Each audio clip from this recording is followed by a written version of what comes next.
And thanks for staying with us on The World Now. Let's turn attention now to the African continent and in Uganda, where 7 cases of Ebola have been confirmed as authorities try to track down 43 contacts of known patients. Now, the confirmed cases include a 24-year-old man who died this week after he developed a high fever, diarrhea, and abdominal pain and vomiting of blood. Ebola Incident Commander in the Ministry of Health, Kobe Henry, said 7 other deaths are being investigated as suspected cases of a strain for which the authorities do not have a vaccine. Meanwhile, the WHO has announced delivering of medical supplies, providing logistics, and deploying staff to support the Ugandan authorities in halting the spread of the virus. I am now being joined by a virologist, Professor Oyewale Tomori from Ibadan. He joins me via Zoom. Good to have you join us. How are you doing? I'm fine, Prof. Thank you so much for joining us. My pleasure. This is over a decade, or just about a decade, since the Uganda last had reported a case of the Sudan strain, and was seen. And then I think in 2019 it was the Zaire strain that was reported. What could have triggered this latest development in Uganda?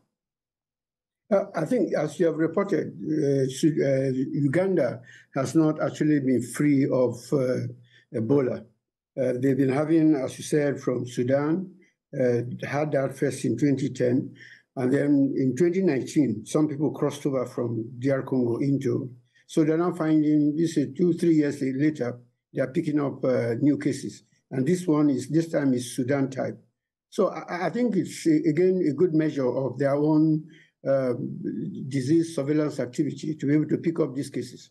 If you remember, they had a series of deaths some time ago in one place, and then they were able to follow it up. Although right now they don't know the original source, but I think it's a good thing to say that they're able to detect it even before it becomes a major issue.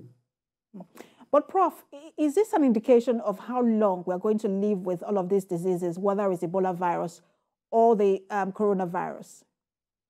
Yeah, I mean, we better accept that so long as the situation, we don't change our attitude and the way we behave, we continue to have these viruses are with us, but they are within their own niches, different species of animal, and they circulate within there. But when you and I, as individuals, we invade the forest, we expand, we build new roads, so of course, then we're getting contact with those animals, and then we'll continue to get infection, just like we're getting with monkeypox right now. So it's going to be a continuing thing until we know how to limit our contact with the animals or have the vaccines that can prevent our infection.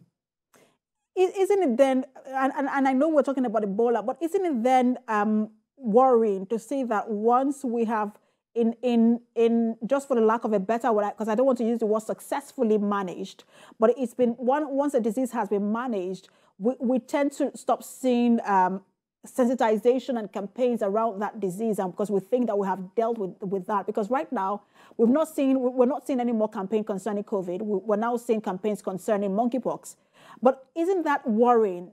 And shouldn't we still continue to talk about these diseases just so people are alert and continue to follow the set protocols? Yeah, I mean, you said it.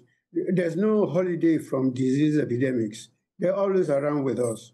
And therefore, our surveillance, our preparedness must never take a holiday off.